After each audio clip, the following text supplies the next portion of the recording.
기상청은 27일 새벽부터 28일 오후까지 이 사이에 폭설이 예상되며 특히 시간당 5cm 이상의 폭설이 내릴 수 있습니다. 눈이 오랫동안 내리며 돌풍과 천둥, 번개도 예상됩니다. 강원 내륙과 전북 동부는 30cm 이상, 수도권은 최대 25cm 이상 눈이 쌓일 것으로 보이며 찬 북서풍에 의해 한파도 예상됩니다. TV에서 기자의 다급한 목소리가 들려오고 있었다. 제 이름은 사라이고 캐나다의 수도 오타와에서 태어나고 자란 34살의 평범한 직장인입니다. 저는 늘 새로운 문화를 경험하는 것을 좋아했어요. 그래서 이번 출장으로 한국이 서울을 방문하게 된다는 소식은 제게 커다란 설렘을 안겨줬습니다. 서울은 빠르게 발전한 스마트시티이자 문화적 매력이 넘치는 곳으로 알려져 있었거든요. 하지만 이 도시에 도착한 지 단 며칠 만에 저는 그저 발전된 도시라는 표현으로는 설명할 수 없는 서울의 진짜 매력을 경험하게 되었어요. 바로 기록적인 폭설 속에서도 흔들림 없이 돌아가는 서울의 모습 덕분이었습니다. 그날 아침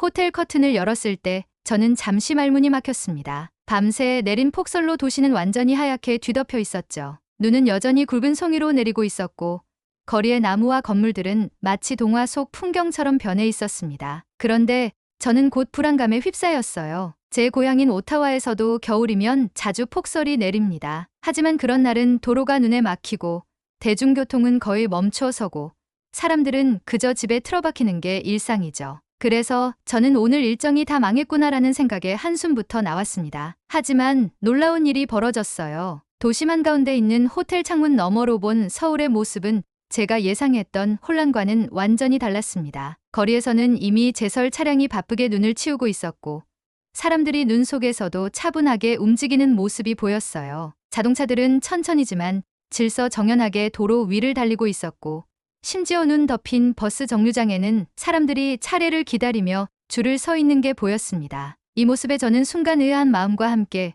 서울이라는 도시에 대한 궁금증이 더욱 커졌습니다. 도대체 어떻게 이런 게 가능하지? 라는 생각이 머릿속을 떠나지 않았죠. 서울 대중교통과 제설 시스템, 그 숨겨진 비밀은 무엇일까? 일단 일정에 차질이 없도록 계획을 수정해야 했기에 저는 호텔 프런트로 내려갔습니다. 호텔 직원에게 이런 날에는 대중교통을 이용할 수 있을까요? 라고 물었을 때 그들은 웃으며 대답했습니다. 걱정하지 마세요. 서울은 눈이 와도 대중교통은 평소처럼 운행됩니다. 지하철이나 버스를 타면 충분히 일정에 맞출 수 있을 거예요. 그들의 자신감 있는 말투는 저를 안심시키는 동시에 또 한 번 놀라게 했습니다. 그럼에도 불구하고 저는 여전히 반신반의했어요. 눈이 내린 날이라면 약속 장소까지 지하철과 버스로 이동하는 게 과연 가능할까요? 호텔 직원은 제게 친절히 노선을 알려주며 환승할 장소와 예상 소요 시간을 설명해 주었습니다. 그는 마지막으로 이렇게 덧붙였습니다. 서울에서는 눈 때문에 교통이 멈추는 일이 거의 없어요. 저희는 이런 날을 대비하는 시스템이 잘 갖춰져 있답니다. 그 말은 단순한 자랑이 아니었습니다. 곧 제가 직접 체험하게 된 사실이었으니까요. 감동적인 시민들의 모습까지 호텔 로비를 나서자 눈길을 안전하게 걸을 수 있도록 이미 길이 치워져 있는 것을 보고 또 한 번 놀랐습니다. 상점 주인들이 자신의 가게 앞에 쌓인 눈을 치우고 있었고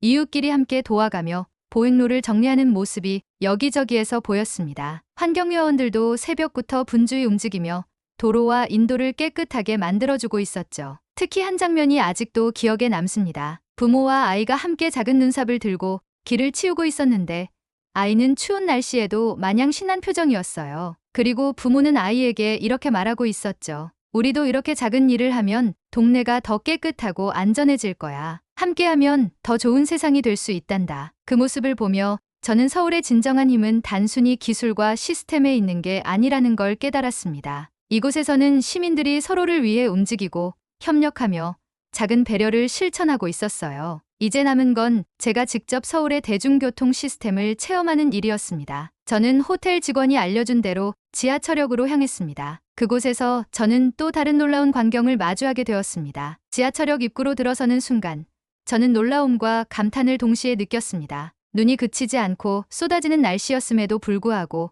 역 내부는 마치 다른 세상처럼 깔끔하고 안전해 보였습니다. 계단과 통로에는 이미 제설 작업이 완료되어 있었고 사람들이 바쁘게 움직이는 가운데서도 서로의 공간을 배려하는 모습이 인상적이었습니다. 지하철 플랫폼에 도착하자 저는 서울 대중교통 시스템의 정교함에 다시 한번 놀랐습니다. 전광판에는 열차의 도착 시간과 행선지가 명확히 표시되어 있었고 플랫폼 바닥에는 대기선이 그려져 있어 사람들이 질서정연하게 줄을 서고 있었습니다. 한눈에 보기에도 체계적이고 효율적인 이 시스템이 폭설이라는 극한 상황 속에서도 흔들리지 않고 제 역할을 다하고 있다는 점이 정말 놀라웠습니다. 서울 지하철 기술과 배려의 조화. 열차가 플랫폼으로 들어오자 저는 또 한 번 놀랐습니다. 열차 내부는 따뜻하고 편안했으며 객차마다 정리정돈이 잘 되어 있었습니다. 디지털 안내판에서는 다음 역 정보와 환승 노선이 깔끔하게 표시되고 있었는데 영어와 한국어로 동시에 제공되고 있었습니다. 제가 탄 열차에는 다양한 사람들이 타고 있었습니다. 출근길의 직장인들, 학교에 가는 학생들, 심지어 눈이 내린 날에도 활기차게 움직이는 어르신들까지 모두 각자의 일상으로 향하는 중이었죠. 눈길을 피하기 위해 이동하는 사람들로 복잡할 법도 한데 열차 내부는 매우 조용하고 차분했습니다. 저는 지하철에서 만난 한 어르신의 배려 깊은 행동을 잊을 수 없습니다. 한 학생이 자리를 찾지 못하고 서성이는 것을 보더니 어르신은 자리를 양보하며 이렇게 말했습니다. 오늘은 눈도 많이 오고 길이 미끄러우니 앉아서 가는 게 좋을 거야. 그 학생은 연신 고맙다는 인사를 하며 자리에 앉았고 저는 그 모습을 보며 다시 한번 서울 시민들의 따뜻한 마음에 감동을 받았습니다. 열차가 정확한 시간에 다음 역에 도착할 때마다 저는 이 시스템의 신뢰성과 효율성의 놀라움을 감출 수 없었습니다. 폭설로 인해 지연이나 혼란이 발생할 거라는 저의 예상은 완전히 빗나갔습니다. 오히려 저는 그 질서와 안정감 속에서 편안함을 느끼고 있었죠. 서울버스, 그리고 지하철과의 완벽한 연결성. 지하철을 타고 약속 장소 근처의 역에 도착한 후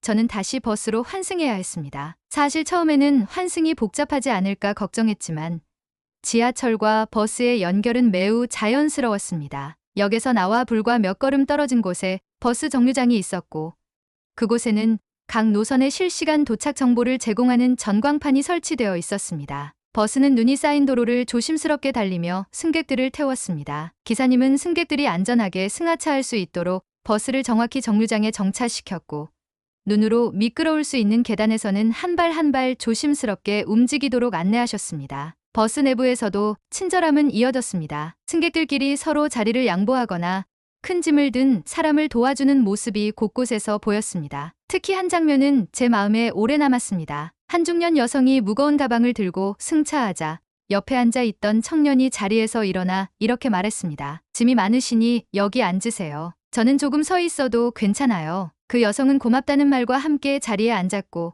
청년은 버스 손잡이를 잡으며 밝게 웃고 있었습니다. 관제센터와 실시간 대응 시스템. 서울의 대중교통이 폭설 속에서도 이렇게 원활히 작동할 수 있었던 데에는 숨겨진 시스템의 힘이 있었습니다. 호텔 직원에게 들은 바에 따르면 서울에는 첨단 기술로 무장한 교통관제센터가 있어 도로 상황과 교통량을 실시간으로 모니터링한다고 했습니다. CCTV와 각종 센서가 설치되어 있어 눈이 내리는 날에는 제설 차량과 대중교통 배치를 최적화한다고 하더군요. 이 시스템은 단순히 기술만으로 작동하는 것이 아니었습니다. 관제센터와 현장 직원들 간의 유기적인 협력, 그리고 시민들의 질서 있는 행동이 어우러져 이런 놀라운 결과를 만들어내고 있었던 겁니다. 서울의 대중교통을 체험하며 저는 제 고향인 오타와의 상황과 자연스럽게 비교하게 되었습니다. 오타와는 겨울 폭설이 일상적이지만 교통 시스템은 그다지 신뢰할 수 없는 편이었어요. 대중교통은 폭설이 내리면 쉽게 중단되거나 지연되었고 많은 시민들은 시 당국의 대응을 기다리는 데 그쳤습니다. 반면 서울에서는 기술과 사람이 완벽하게 조화를 이루고 있었습니다. 대중교통은 폭설 속에서도 멈추지 않았고 시민들은 스스로 도시의 기능을 유지하기 위해 작은 일에도 적극적으로 참여하고 있었어요. 이런 차이를 보면서 저는 진정한 스마트 시티란 단순히 첨단 기술을 갖춘 도시가 아니라 시민들의 책임감과 협력 정신이 더해진 곳이라는 걸 깨달았습니다. 결국 작은 차이가 큰 감동으로 폭설이라는 극한 상황 속에서도 서울 대중교통이 보여준 놀라운 모습은 제게 깊은 감명을 주었습니다. 저는 서울이라는 도시가 왜 이렇게 특별한지 이해하게 되었고 동시에 제 고향에서도 배울 점이 많다고 느꼈습니다. 서울에서의 이 하루는 단순히 출장의 한 부분이 아니라 제 인생에서 오랫동안 잊히지 않을 특별한 경험으로 남게 되었습니다. 지하철과 버스를 타며 저는 서울의 대중교통 시스템에 대해 깊은 신뢰를 갖게 되었습니다. 모든 것이 계획대로 순조롭게 흘러가는 듯 보였죠. 그러나 인생은 언제나 예기치 못한 순간을 선사하곤 합니다. 이날 서울의 놀라운 시스템과 시민정신에 감동하며 하루를 보내던 저에게도 작은 위기가 찾아왔습니다. 회의를 마치고 다시 호텔로 돌아가던 길이었습니다. 오전에는 지하철과 버스가 완벽히 연계되어 있어 편리했기에 저는 별다른 걱정 없이 환승 구간인 한 지하철역에 도착했습니다. 그런데 플랫폼에 내리자마자 저는 당혹스러운 상황에 직면하게 되었습니다. 전광판에는 다음 열차가 곧 도착한다고 표시되어 있었지만 시간이 지나도 열차는 오지 않았습니다. 더군다나 방송으로는 기상 악화로 인해 일부 구간이 지연되고 있다는 안내가 나오고 있었죠. 순간적으로 저는 머릿속이 하얘졌습니다. 서울의 대중교통이 이렇게 정교하다면서 왜 갑자기 이런 문제가 생긴 거지? 당혹스러움이 밀려왔습니다. 무엇보다도 한국어가 능숙하지 않다 보니 상황을 정확히 이해하지 못해 더욱 답답했습니다. 역 안은 점점 혼잡해졌습니다. 환승을 기다리던 사람들이 많아지면서 저는 점점 긴장감을 느꼈습니다. 이런 상황은 제가 경험했던 서울의 질서 있고 체계적인 모습과는 사뭇 달라 보였습니다. 시민의 도움, 오해를 풀다. 그때 제 옆에 서 있던 중년의 여성이 다가와 말을 걸었습니다. 무슨 문제라도 있으신가요? 도움이 필요하시면 말씀하세요. 저는 그녀의 친절함에 감동하면서도 상황을 설명할 만한 자신이 없었습니다. 머뭇거리던 저는 결국 영어로 제가 가야 할 목적지를 제대로 찾을 수 있을지 걱정된다고 말했습니다. 그녀는 제 말을 이해하고는 미소를 지으며 스마트폰을 꺼냈습니다. 지금 이 구간에서 열차가 지연되고 있어요. 하지만 걱정하지 마세요. 다른 방법이 있으니 제가 알려드릴게요. 그녀는 실시간 교통정보를 확인하며 다른 노선을 통해 목적지로 갈 수 있는 방법을 찾아주었습니다. 심지어 그녀는 저를 안심시키며 이렇게 말했습니다. 서울의 시스템은 아주 유기적으로 연결되어 있어요. 조금 돌아가더라도 다른 노선을 타면 금방 호텔로 가실 수 있을 거예요. 그 순간 저는 조금 전 느꼈던 혼란과 불안이 차츰 사라지는 것을 느꼈습니다. 한 사람의 작은 도움과 배려가 이렇게 큰 안도감을 줄 줄은 몰랐습니다. 뜻밖의 감동, 또 다른 측면을 마주하다. 중년 여성의 안내를 받아 다른 노선을 따라가던 중 저는 또 다른 놀라운 광경을 목격하게 되었습니다. 한 버스 정류장에서 도로 위에서 막 제설 작업을 마친 환경미화원이 버스 기사와 웃으며 대화를 나누고 있었습니다. 그 모습은 눈 속에서도 평온함과 여유를 잃지 않는 서울 사람들의 모습을 그대로 보여주고 있었습니다. 그리고 조금 뒤 버스를 타고 있던 중 제 눈에 들어온 것은 제설 차량들이 도로를 지나며 눈을 치우는 장면이었습니다. 차창 너머로 보이는 그들의 손놀림은 정말 빠르고 정확했습니다. 버스 안에서는 기사님이 승객들에게 안내 방송으로 이렇게 말했습니다. 도로가 조금 미끄럽습니다. 안전하게 운행하겠습니다. 손잡이를 꼭 잡아주세요. 그날 저는 서울 대중교통 시스템의 또 다른 측면을 깨달았습니다. 기술과 시스템은 완벽하지 않을 수 있지만 그 속에서 사람들의 노력이 이를 보완하며 새로운 질서를 만들어내고 있었습니다. 위기를 기회로 서울의 진짜 얼굴을 깨닫다. 호텔로 돌아오는 길. 저는 이 도시가 단순히 효율적이고 체계적인 도시가 아니라는 걸 깊이 깨달았습니다. 서울은 문제를 해결하는 과정에서 사람들의 협력과 배려가 얼마나 중요한 역할을 하는지를 보여주는 곳이었습니다. 지연과 혼란 속에서도 서울 시민들은 질서를 잃지 않았습니다. 서로를 돕고 작은 친절을 나누며 그 혼란을 극복하려는 모습을 보면서 저는 그들의 강한 공동체 정신을 느낄 수 있었습니다. 서울이 가르쳐준 교훈. 그날 저는 서울의 폭설 속에서 두 가지 큰 교훈을 얻었습니다. 첫 번째는 기술과 시스템의 중요성이었습니다. 서울의 대중교통과 제설 시스템은 분명히 세계 최고 수준이었고 그 덕분에 폭설 속에서도 도시가 멈추지 않을 수 있었습니다. 하지만 두 번째 교훈은 더욱 중요했습니다. 아무리 기술이 뛰어나더라도 그것을 진정으로 빛나게 하는 건 사람들의 태도와 행동이라는 사실이었죠. 서울에서의 경험은 제게 단순히 편리한 도시를 넘어 서로를 위해 작은 행동 하나를 실천하는 시민들의 아름다운 마음을 기억하게 만들었습니다. 폭설 속에서도 멈추지 않는 서울의 대중교통은 단순한 시스템의 성공이 아니었습니다. 그것은 서울 시민들이 함께 만들어낸 하나의 기적이었습니다. 호텔로 돌아와 방에 들어서자 저는 하루 동안 겪었던 일들이 하나하나 떠올랐습니다. 눈 속에서도 흔들림 없이 돌아가는 서울의 대중교통 시스템, 예상치 못한 지연 상황 속에서도 보여준 시민들의 협력과 배려, 그리고 이 모든 경험을 통해 제가 깨달은 새로운 시각들까지. 제 짧은 일정 속에서 서울은 그 어떤 도시보다도 강렬한 인상을 남겼습니다. 이번 출장으로 단순히 일을 끝내기 위해 방문했던 도시는 이제 저에게 다시 돌아오고 싶은 곳으로 바뀌어 있었습니다. 서울에서 느낀 특별함, 단순한 여행지를 넘어 저는 여행을 좋아하고 여러 나라의 도시를 방문해 본 경험이 있습니다. 하지만 서울은 단순히 발전된 도시라거나 매력적인 여행지라는 말로는 설명이 부족한 곳이었습니다. 서울에서 가장 특별했던 건 사람들과 그들의 정신이었습니다. 모든 게 잘 정비된 도시에 발을 딛는 것만으로도 흥미롭지만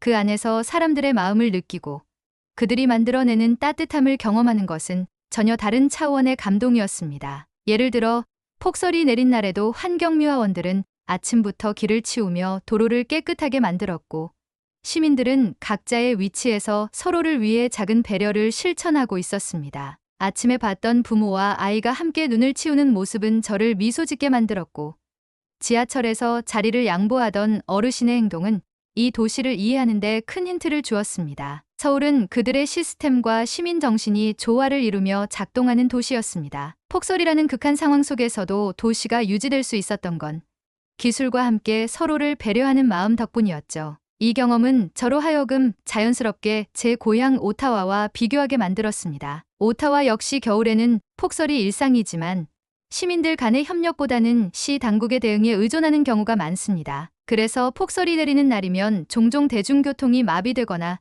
도로 상태가 엉망이 되곤 하죠. 하지만 서울에서는 그 반대의 모습을 보았습니다. 기술적 우수성뿐만 아니라 시민들 개개인의 책임감과 협력 정신이 그 우수성을 더 빛나게 만들고 있었던 겁니다. 이 차이를 깨닫고 나니 저는 고향에 돌아가서도 서울에서 배운 것을 실천하고 싶다는 생각이 들었습니다. 작은 행동이라도 다른 사람들에게 긍정적인 영향을 줄 수 있다면 그것이 도시를 더 나은 곳으로 만드는 첫걸음이라는 걸 서울 시민들에게 배웠으니까요. 다시 오고 싶은 이유, 끝나지 않은 이야기, 출장이 끝나고 공항으로 가는 길. 저는 창밖으로 스치는 서울의 풍경을 바라보며 아쉬움과 동시에 설렘을 느꼈습니다. 이 도시는 아직 저에게 보여줄 것이 너무 많았기 때문이죠. 한식을 제대로 즐길 시간도 부족했으며 서울 곳곳의 문화유산과 현대적 매력을 깊이 탐방해 볼 여유도 없었습니다. 무엇보다도 이번 경험으로 인해 서울 시민들에 대한 호감이 커졌기에 다시 이곳을 찾아 그들과 소통하며 더 많은 것을 배우고 싶다는 마음이 생겼습니다. 서울은 그저 효율적이고 발전된 도시로만 기억되는 것이 아니라 따뜻한 마음이 흐르는 곳으로 남았습니다. 서울에서의 경험은 제게 삶의 새로운 교훈을 안겨주었습니다. 진정한 스마트 시티란 단순히 기술이 발달된 도시가 아니라 그 기술을 활용해 사람들의 삶을 더 나은 방향으로 바꾸고 그 안에서 시민들이 서로 협력하며 살아가는 곳이라는 것을 배웠습니다. 작은 친절과 배려가 누군가의 하루를 얼마나 따뜻하게 바꿀 수 있는지 깨달았습니다. 저 역시 서울 시민들의 배려 덕분에 폭설 속에서도 안전하고 편안한 하루를 보낼 수 있었으니까요. 서울,